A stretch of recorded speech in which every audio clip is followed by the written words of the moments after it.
and starvation are rampant in the world. But just how many people are starving or going without adequate food, shelter, and education in Kenya? As a result of continuous financial crisis in Kenya, many families have been forced to poverty and hence struggle to meet their everyday needs to survive. The poor, especially children and women, elderly and persons with disabilities are the most at risk. Most of the children in these poor families have tales to tell about the challenges they have gone through due to financial constraints and the lack of support from their extended and immediate families after losing their parents or in case of poverty. Despite the harsh times, many cling to the hope that the future will be better for them. Kakamega Orphans Care Center, based in Kenya, Africa, offers them basic needs, food, shelter, and education. Every little child is born with an opportunity and a dream. The care center gives each and every child equal opportunities. Mrs. Dorothy Selebwa, the founder, narrates how she began supporting the needy and the vulnerable in the society. This care center came in a form of a dream when I was working in Nairobi early in the morning in 1994. So I woke up and prayed about the dream because somebody was calling me to say, Mama Dorothy, take care of widows and orphans. So I woke up and started praying about it, and I came to the church and shared with the women of the management board. And he started praying with the women of Kakamega. And as we shared that dream, I saw children come by the doorway in tattered clothes looking for food. And so the first time I said give them food, they ate and went, and came a second time again, and a third time they came in very good numbers. And this now caused me a concern. I said to my fellow women, can you follow these children and find out where they live and why they are coming to beg for food at this church compound? So my women went, and they came back with pathetic stories that some of those children were living with old grandmothers, old grandfathers. They were living with an uncle or an auntie in very pathetic conditions. Some of them had no houses. If there was any, the houses were leaking, and the conditions in which they were in were pathetic. Later, we started contributing money from our 5 regions: Musingu, Chandrema, Jebusi, Navakholo, and Kakamega itself. So it caused us to start on a feeding program for such children. And from there, when there was a conference in the USA, because she had that feeling, she talked to some friends in the USA who came up with support to this program. In the year 2001 and 2002, a group of Quaker women in Western Kenya, in conjunction with Friends of Kakamega, started a free meals program for hungry children in their community. We didn't have this structure. The children were eating from the ground of the church, Kakamega Friends Church. We had children over 100 feeding on kideri, that is maize and beans. I appreciate the women because they volunteered to give food for the feeding program, where they used 3 stones to cook food under the tree. And you know, it was very embarrassing, but we felt, the children and the body members felt happy, and they were very much committed. And sometimes they could eat, and when raids come, we ferry the children into the church building so that they can finish their food. Many of whom were orphans, and for about 17 years, Since then, more donors and a growing Kenyan staff have helped Kakamega Orphans Care Center mature into a respected and thriving community organization, transforming the future for hundreds of needy young people. I've known this program, I think, from childhood, and it has been an amazing lesson for all of us, especially as a family. Well, for my grandmother, knowing the kind of woman that she is, she has a huge heart of giving out. And for her, basically giving, it's not something that she decided, but I believe it's something that she was called to do, because she gives with her whole heart. Not because she has so much, or not because she lives in abundance, but basically she has been called to give to those that are vulnerable in the society. Well, I've been part of this program, not only indirectly, but also directly, because one or another I've been part and parcel of working with these children and having to understand the gratitude that they have towards this program, I believe is what has kept Dorothy to even want to give more and more and more, and be part and parcel of seeing these children growing up to be the men and women that they want to be in life. It is because of this program that I am who I am. Were it not for the well-wishers, for people who are touched their hearts, I wouldn't be looking the way I am. The way it started, we could not believe it would reach this far. I think we thank God for all that He has done for us. I remember when I became a clerk, we were supposed to go back to our members, ask for something little to add to what our friends of America have done. It was not easy, but God helped us and we managed at least to do something small, which has brought us this far. Both organizations are still overseen by boards of management with their original directors, founders Sukia Rice and Dorothy Selebwa, and together with our many generous donors and hard-working Kenyan staff. I want to thank our staff who are working day and night to be able to do what these children require of us. Had I not picked these children from those pathetic homes, I believe they would have ended up on the streets, knocking on people's vehicles, taking glue, and even sleeping on the verandas of the shops and the stores.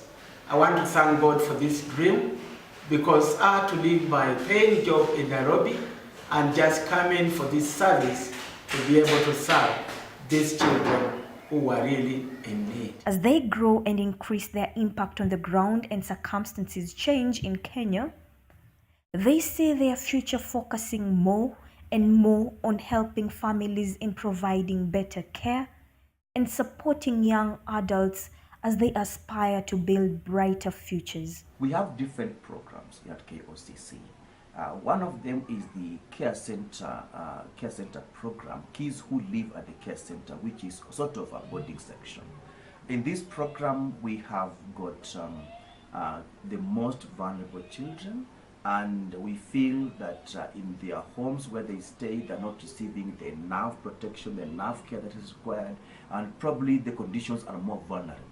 So we transfer them or bring them to the care center program as we work on improving their home conditions to better the conditions so that they can go back. The care center offers supportive boarding residence to orphans and vulnerable children to achieve their life goals. We have another program, that is the home-based program. And in this home-based program, we have currently a number of 125 children. In this program, we have these children and they have an aunt or a grandfather or an uncle who is quite energetic and he can provide the love and the care that is required.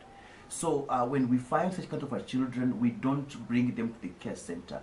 Actually, our major aim is that to have children in their homes and we help them from their homes. But in any case, we have a child who is under a certain threat. That's now when we bring them to the care center. The home-based sponsorship program provides cash and in-kind support to help critically poor mothers, grandmothers, and other relatives provide better care to children.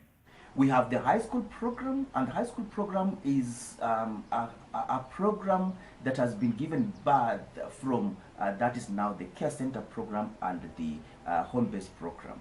Basically, the kids in the home-based and the care center program are in primary section. And then when they finish class 8, they do exams and they do well, they excel. Then we send them to high school. To high schools. Now in the high schools we do pay their fees, we do facilitate with them with the pocket money, we do facilitate with the tuition requirements, we do facilitate for the boarding requirements, and there we send them to high schools. Keeping young people in school is a priority here. The high school program pays fees and other necessary requirements that they need to focus on learning. And then we have another program. This is the college, university, and a polytechnic program. After high school, kids get good grades, and by so doing, we need to support them because, you know, without them advancing and getting a better education, they won't be able to compete favorably or effectively with other students. They support the brightest high school graduates with the guidance, tools, and necessities they need to learn professional skills in college. There are those who complete Form 4 and they are not even able to go to colleges or even universities because one, they may not be qualifying, and two, even if they qualify, they do not have a sponsor to push them forward.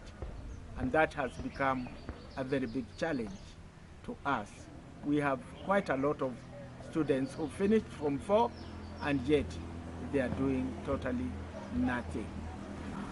We would want to get them into polytechnics.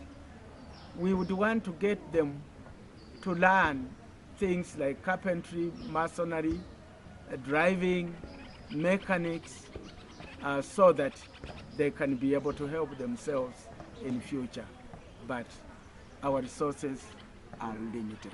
In some instances, people may assume that these funds benefit her or benefit her family, but I can guarantee you that it's not out of abundance, it's not out of wealth, it's not out of having so much, but basically she has decided to give out of that small that she gets from the help from her own grandchildren and her children, and even the blessings that God has given her based on the farm that she has. So she gives out of the much that she has, she shares out there. And so for her, she understands the consequences that come with mismanaging the funds that have been given to support these children. So in this category, again, we have got other agricultural programs or agribusiness programs, and we have developed programs that are designed to help young people understand and appreciate that life does not end or does not stop when you don't go to university. There's something you can still do. They provide small business training and startup funds to help young people earn small business incomes in an environment where formal jobs are scarce. Generally, we were looking at a family, and we are like a family that's supposed to have strong and healthy children, strong and healthy women. So we have got several programs that we have just begun doing. The widows program is like a widows, young widows or even old widows can do something, and that matter we are training them, and after training them we are helping them to begin doing things like small businesses for themselves. We are training them to begin doing some small agri-businesses for themselves, and so on and so forth. Dorothy, a 27-year-old lady, takes care of 7 needy and vulnerable orphaned children in a single rental room. Mkubwa ako form 2, mdogo ako middle class. Kuna hao watoto, kuna ndugu yangu, wengine wa dada yangu. Ndugu yangu, watoto wa ndugu yangu niliwapata wakati alirealize ako HIV positive, ikamuaffect juu ya kukaa kwa denial for long, akaanza kuwapiga, wakatoroka nyumbani, wakaanza kuishi kwa nyuma. So nikaamua niwachukue wasomea hapa. Dada yangu pia kwa marriage penye alikuwa ameoleka, ikaleta vita, pia ako HIV positive, ikaleta shida. Waka break up na bwana, na the only place sasa angeleta watoto wake ni hapa juu hatuna nyumbani. So hapa ndo angewaleta, na hapa tumerent, tunakaa nao. Alafu pia kuna wadadangu wa form 2 mwenye mama yake alikufa, dadangu alikufa, pia babake alikufa, na wote walikuwa HIV positive. So nikaamua niwachukue niishi nao hapa, wanasoma sasa from hapa wakienda shule. With the little funds given to her, she practices poultry farming for income generation to support the big family under her care, but wishes to be supported more. Kakamega Care Center imenisaidia, ina support Shakweli Made, mtoto wa dada yangu mwenye ako class 3 saizi.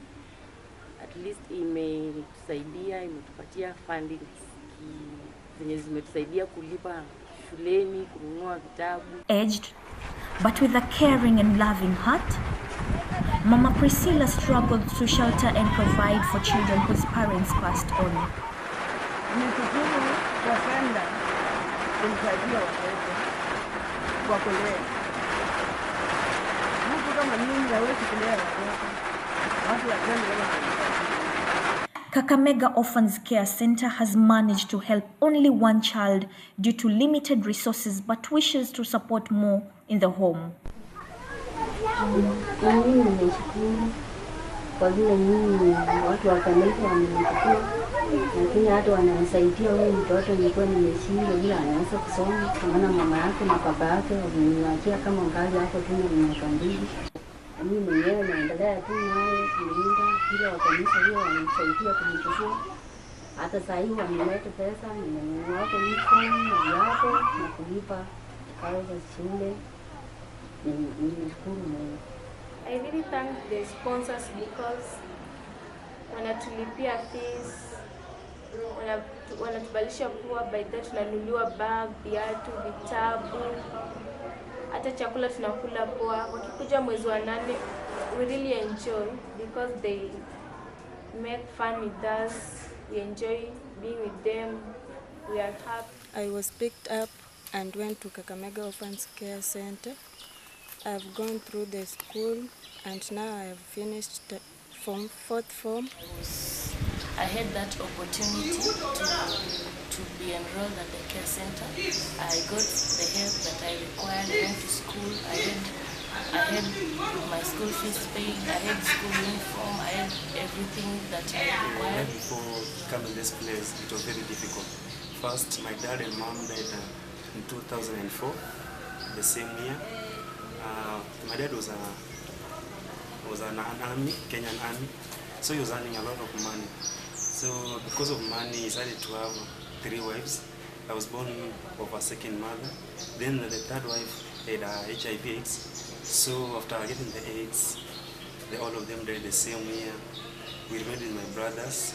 By then, my brother was around 16 years. So life was unbearable. It was very difficult for us because of the small age we had, and no one was ready to take care of us. In 2005, I received a letter from Care Center. I joined this place that year, and I was taken back to class 4 at Malemba Primary School in Kakamega, where I studied with other students from this place. Then life was a little bit good as I was still coping up with the others. I went up to class 8 where I passed very high. I got 350 marks. After then I joined Big High School in 2015 as a Form 1. So they paid all the fees for me. Life was good by now. So now I'm in Form 4. I'm looking forward to join a university in Kenya, and I need to take a course in medicine, God willing. So for me, I just urge you sponsors to chip in and help these guys so that they can become better citizens in the future. And after touching their hearts, they'll touch somebody's My hearts. father died while I was 3 years. Then my mother died while I was at nursery, that is 6 years. I was at 6 years. I had to stay with my uncle for some time, but my aunt did not like staying with me, so I was to move out. After some few months, I moved to my uncle's house, went to stay with my grandfather. And at my grandfather, we were around 7 grandchildren from different homes. Life was not easy at my grandfather because he was not working, and my grandmother was not also working.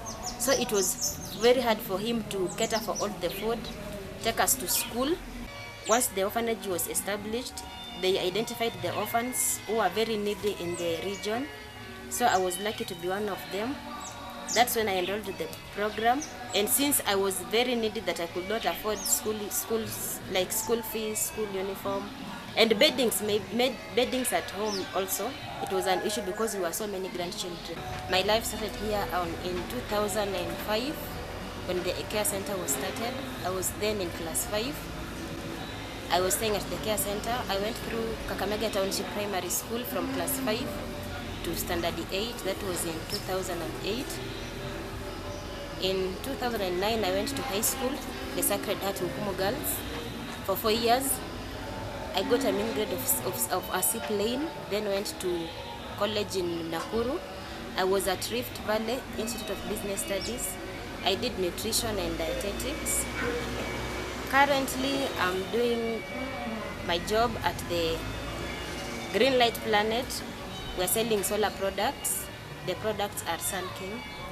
I really thank God for the support I got through the orphanage, because out there we have so many children, so many families that have nothing, totally nothing at all.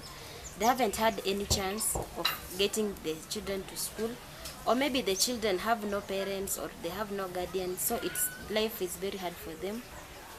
Maybe they're my age mates, some are not even our age mates, they're very small kids who have no school fees, they're not in schools. They don't have any support. Some are even street children who lack all the meals. They always feed on garbages from the people or from the trunks at the roads.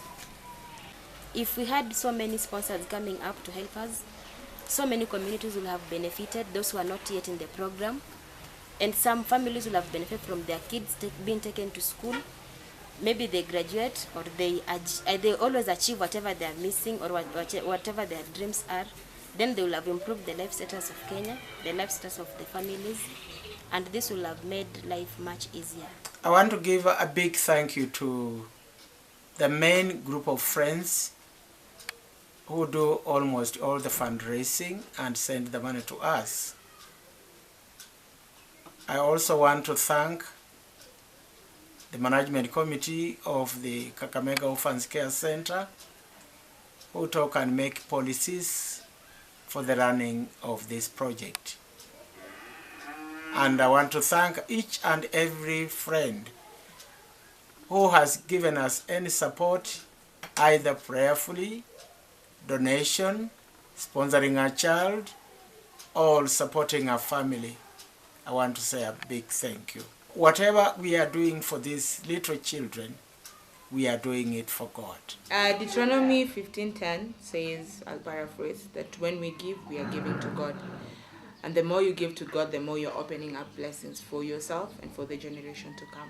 All our gratitude goes to the US, who have taken this up, and all through they have constantly supported the program by donations and fundraising. Aside from that, also the administration, the team that manages the program, we are also grateful to the team because they've given their time, they've given themselves, not that they receive anything, but basically they have given their time to also support in this cause of seeing that there's a smile to these children's pieces. Aside from that, to each and every person out there across the world who has taken part in supporting the program, we are also grateful. I want to call on everybody, every well-wisher from all over the world, name it Germany, USA, Canada, and elsewhere. Please come to our aid. Despite most of these children who have resigned to the fact that life is not fair, or those who live in despair, or those who try to shut out their adverse situations, most of them have an inner desire to live a better life than what they are accustomed to. They have a hope that what is in the future is better than their current state. The only thing they hold on to is hope, believing that one day life will offer a fair share of opportunities to them. For children who have not been lucky enough to benefit from the little support from well-wishers, we are left to wonder how they survive with limited or no provision for their basic needs. All these children have dreams and aspirations that they would one day desire to achieve. Given the chance, they can be important people in the society and even have voices to support and defend the vulnerable society.